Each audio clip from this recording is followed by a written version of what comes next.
Welcome, welcome. Baruch atah Adonai Eloheinu melech haolam asher kitshanu b'mitzvotav v'tzivanu la'asok b'divrei Torah. Amen. Move Amen. right into thank you.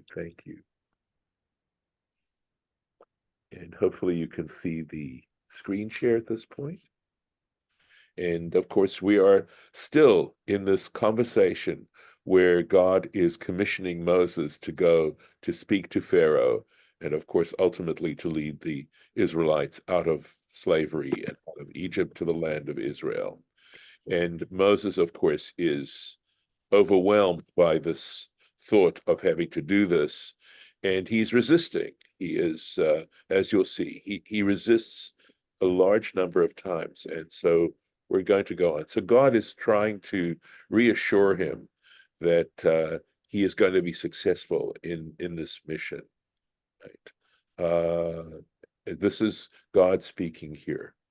Va'ani, and as for me, Yadati, I know, ki lo yiten etchem melech Mitzrayim lahaloch. I know already that the king of Egypt is not going to give you permission. He's not going to allow you to leave. V'lo b'yad chazaka. So, and this phrase here, Rashi's going to play around with, and it sounds like unless it's with a strong hand, right? Literally, it just simply means and not with a strong hand. So this is ambiguous, and I think Rashi is going to try and explain the ambiguity to us. We'll take a look and see how he handles it. So, but it's interesting, right, that at this moment, right before he actually sets foot to do this, and he hasn't agreed yet, that God is telling him it isn't going to be easy, right? It isn't. Pharaoh is going to resist this particular idea of letting the Israelites go free. Okay, so here we go. Let's see if we can find it. The Rashi is actually on this page, I believe. Here it is. Lo yiten etchem melech Mitzrayim lahaloch. The king of Egypt is not going to allow you to go. Im ein ani mareh lo yadi hachazaka. Unless I show him my strong hand. Klomar, that is to say, Kol od she'ein ani modi'i yadi hachazaka, that as long as I don't demonstrate to him, right, let him know my power, that my strong arm, right? So again, understand that the word arm implies strength. Hand, that's the word yad, right, implies the ability to do something, to actually accomplish something. So because our hand is our part of our anatomy that manipulates so much of reality around us and causes things. So hand in general, right, as a metaphor, refers to the ability to accomplish tasks. Lo yiten etchem lahaloch. He's not going to allow you to go. He's not going to let you go. Lo yiten. So he will not give, literally. The word natan generally means to give, right? So it is, in fact, a little bit strange in this particular situation, right? And he says, lo yishbok, right? And I think that's more of an Aramaism. He is not going to allow you. He's not going to release you. No, he's not going to release you. That's Jastro in there.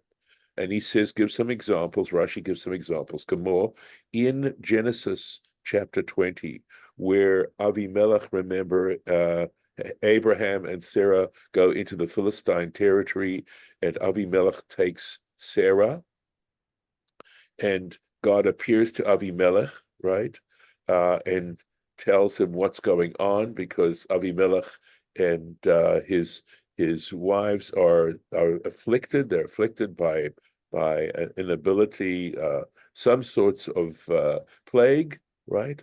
And it says, Ki alken lo nataticha.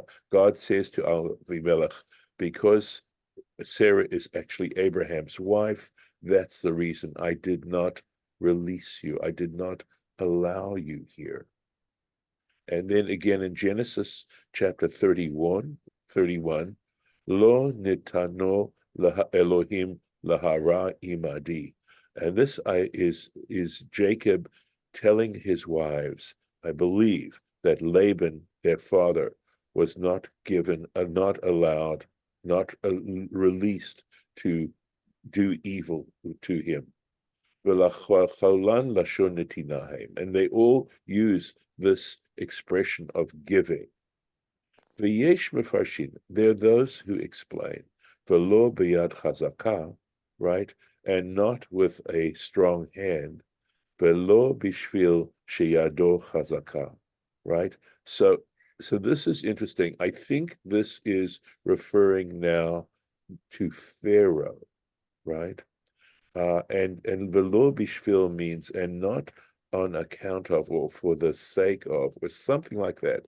The word b'shvil means for the sake of, something like that, right? Or because. Shiado chazaka, that his arm is strong. Ki me'az eshalach et yadi, because once I send my hand, this is God, of course, speaking, from the moment that I send my hand, v'hiketi et Mitzrayim, and I strike Egypt, etc., etc. Umetargeminan oto velo min kodam. This is interesting. Mo kodam dechile takif. So Rashi seems to be saying here that this is following the Targum, which is oto, him, velo min kadom dechile takif, and not because his power is strong, which is, I'm struggling honestly to really fully comprehend what the point is here. Okay. And Rashi is now giving his reference, Mishmo shel Rabbi Yaakov bar Rabbi Menachem Ne'amarli. So he's giving the source of where he learned this particular interpretation. So Dechile, his power would have to be, I believe, referring to Pharaoh, right? So, exactly, unless what he's saying is that the reason why God is going to have to smite those Egyptians is because of Pharaoh's power that is so strong that he has to overcome it, that possibly that is the idea of going on here. But hopefully this is one of those situations where I don't fully understand what the point is, and maybe someone who's watching this has a better sense of this, and please feel free to let me know. You can put it in your comments to me if you happen to understand it, or if any of you who are listening now have a sense of this. It is interesting. Going on. I'm going to go on. Okay, let's see. All right. V'shalachti et yadi, I will send forth my hand, literally, right? And here he goes. The Targum says, Gavurti, my power, right? Let's see. I'm just looking quickly, glancing at the Targum here.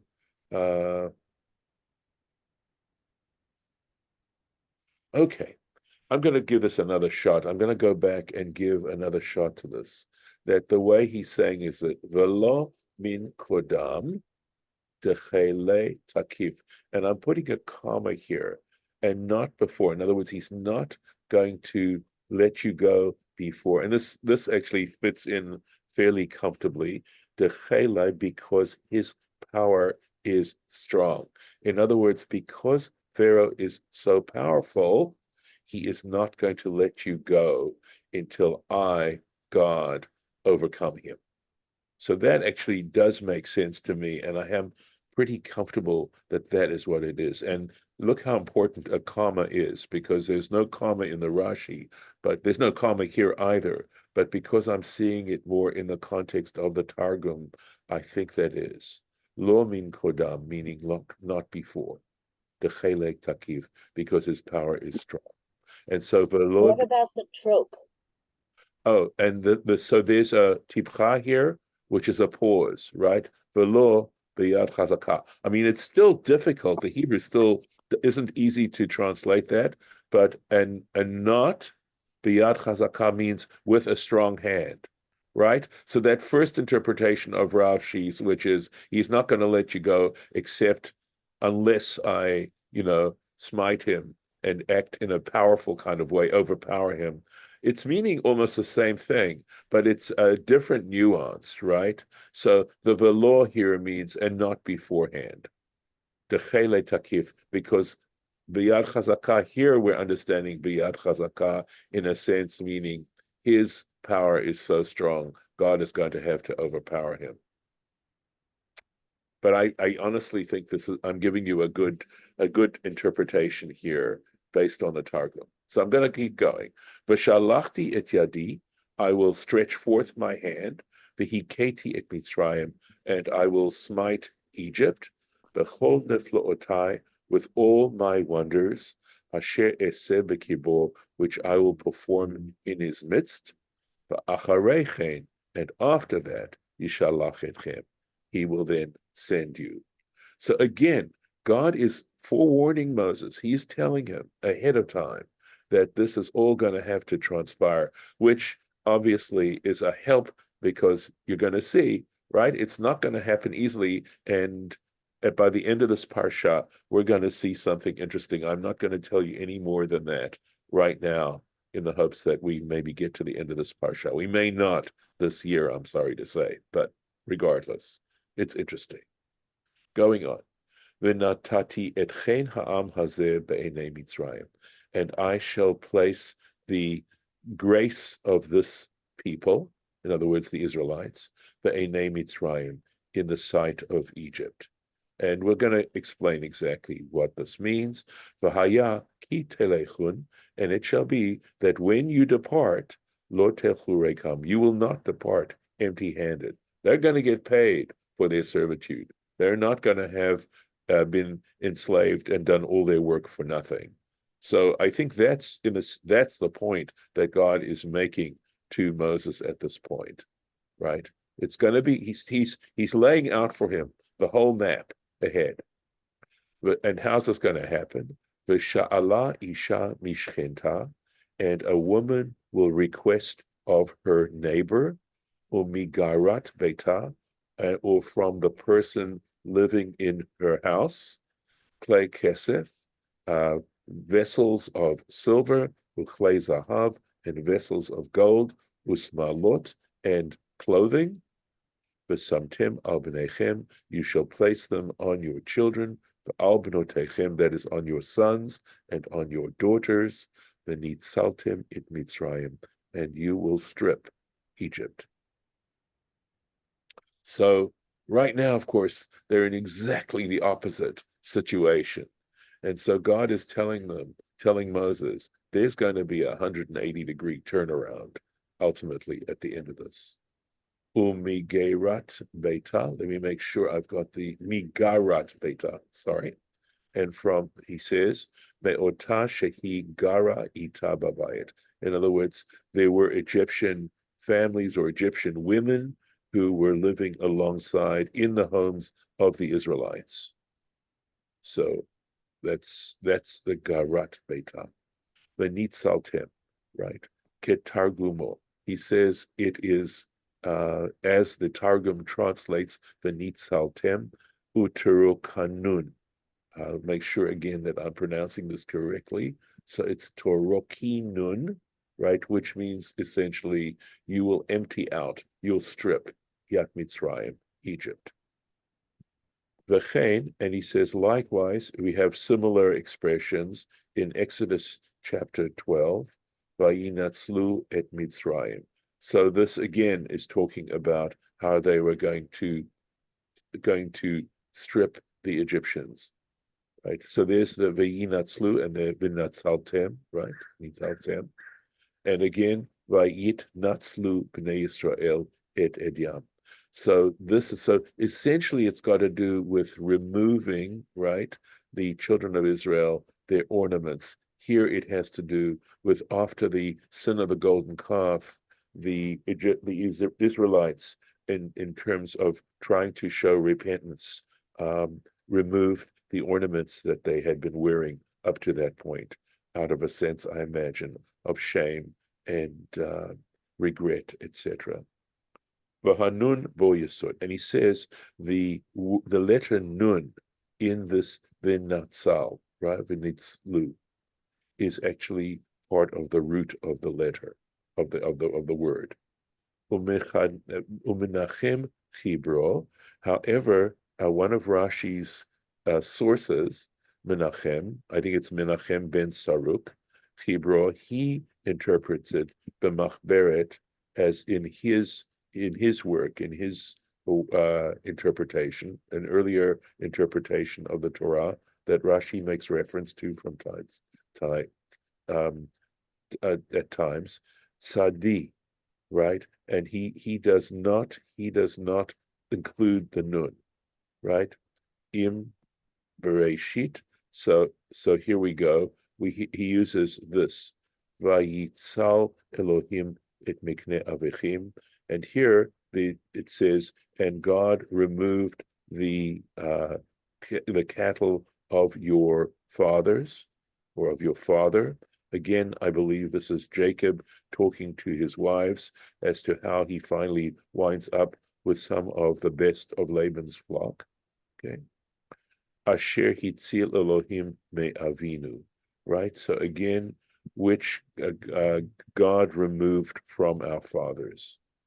V'lo ye'amnun divarav, and he says he does not agree with Menachem. He says he cannot prove what he is saying. In other words, what these examples that he gives does not prove it. Okay. So, I think when it says b'machberet sadi back here, it sounds to me like Menachem puts, in other words, to the extent that Menachem possibly has a dictionary of some kind, that instead of putting it under the nun as natsal, he puts the word under the tzaddik, right? As if the first letter of the word of is actually a tzaddik and not the nun. And I think that's the point that Rashi's saying, is that he should have, Menachem, according to Rashi, should have located this word natsal under nun, and not as if the nun is simply a service letter. Ki im lo haita hanun yesod. Rashi goes on to say, because if the nun were not actually part of the root, vehi nikuda bechirik, okay, and the nun at this point would have had a chirik, an e sound underneath it, lo tahe meshameshet belashon ufaltem. It would not have, okay, so v'nitzaltem, right, v'nitzaltem, let's find it, here it is, nitzaltem, right, there it is, right? He's saying that if the nun were not part of the root of the letter, and it was set up as me, and that it was really tzala or something like that, it would mean you will be. It would mean it would have to do with the passive voice, right? There's a construction in Hebrew called nif'al. You hear the n in nif'al, and it is the passive of the active voice. And he's saying, if in fact v'nitzaltem had meant to be understood in a passive sense, right?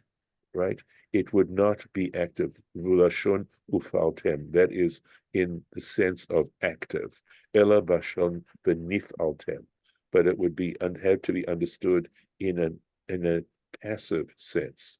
Kamo, and he gives an example, v'nisachtem me'al ha'adama, where it means, and again, and you will be plucked. Notice the passivity of that, and that's because the nun here is not part of the root. It's simply, it is in this case, a letter that's being used in a utility kind of way to create a grammatical construction. And probably the root here is sacha, samachet he, me'al hama. You will be plucked off the earth. Another example, v'nitatem b'yad oyev, where it means you will be given over into the power of your enemy. Again, passive voice. V'nigaftem, and you will be destroyed, lifnei oyvechem, before your enemies. So he's saying that the nun has to be part of this word for it to be understood actively. Again, he gives another example, the nitachtem, right? And I believe, again, the roots here are tacha, right? And probably, I think it would be gafa, right? That would be the root of the letter, right? So, minitachtem v'tocha, you will be melted into it. Jeremiah, v'amarten nitzalnu, right? And you shall say, we are saved. Again, always, these are all passive, right? Lashon nif'alnu. It has the meaning of it is done to us. It's passive. V'chein kol nun, and he says, every nun, shehi ba bateva lifrakim, right? And it applies to any word that comes in a word, lifrakim, at times, v'nofelet mimeno, right? So I could be that I am wrong here, and forgive me because I did go over this, but he says in a case of a word where the nun is something that at times becomes elided, mimenu, kenun shel nogef, nose, noten, right? So he gives examples of verbs that start with a nun. They would be called pei nun verbs, right? Nogef, to destroy, noseh, to carry, noten, to give, noshech would be to bite, keshehi medaberet lashon ufaltem, that when it is understood in a active sense, tinaked b'shava, it gets pointed with a shava, bechataf, and again, I believe, let's take a look. Yes. Okay. So I think the chataf again is the understanding of a shava. Kagon, for example, he gives in Genesis 45, unisatem et oivechem. You will carry your avichem. You will bear your father. And this, of course, is talking about carrying Jacob. But you see, it's not venisa, it's unisatem et avichem. Example, unitatem lahem et eretz hagilgal, and you will give them the land of Gilad. Again, active. Unimaltem et basar orlatchem, and you shall circumcise the flesh of your foreskins. Lachen ani omer, and for this reason, he says, shezot hanekuda bechirik, right? That the fact that here in this letter, right, here it's pointed with a chirik min hayisodhu. It has to be understood as part of the root of the letter itself, right? It's not being okay. So I think the point he's making, and forgive me for taking so long to explain this, but the point that he's making is that in this particular case, the nun at the beginning is not being understood in that utility sense of creating a passive voice, but is pointed with an E and not with a shava, because it is to be understood in an active sense, and it's not to be understood in a passive way. Vahu looks Hayesod hu, the Yesod Shem Davar, right? And the root is a noun, it seems. Shem Davar is usually a noun. Okay. So I think he's saying, and that when you're using this root as a noun, right? Nitzu, Vahu, and so that is, so in other words, as a noun, it would mean saved, saved.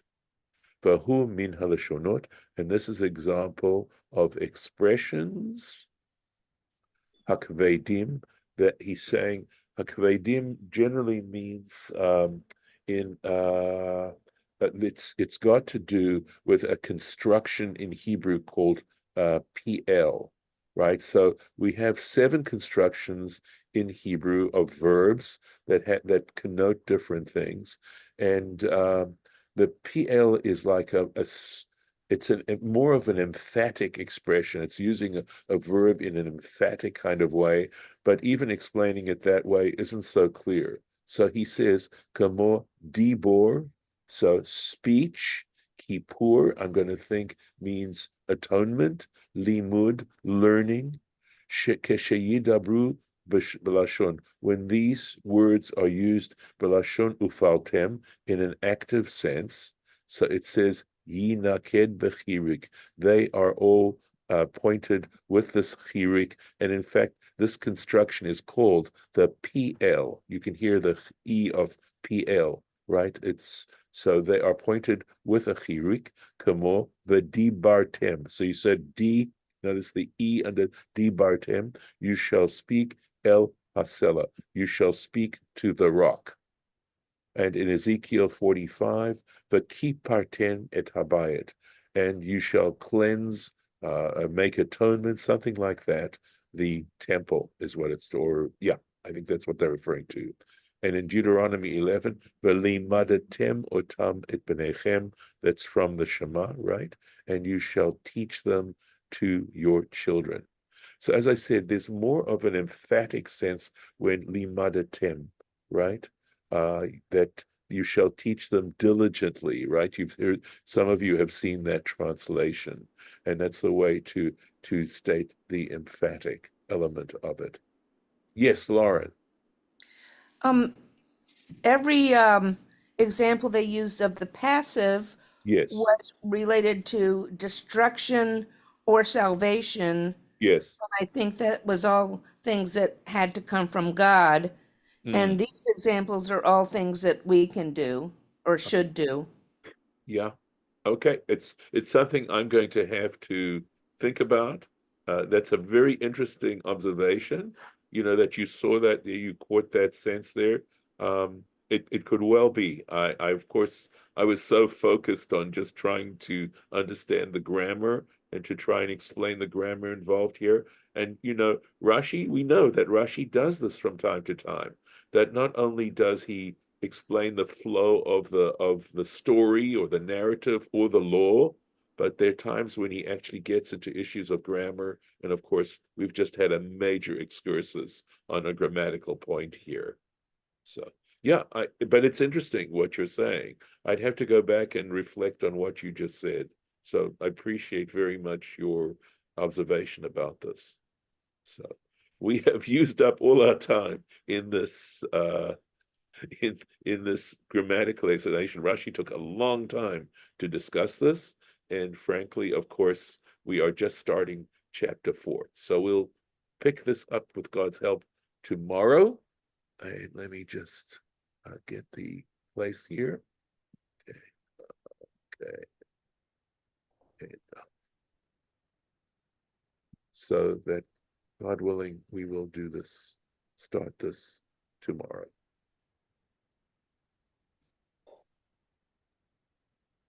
All right, and I'm going to stop the share, and this is it for this morning. Thank you.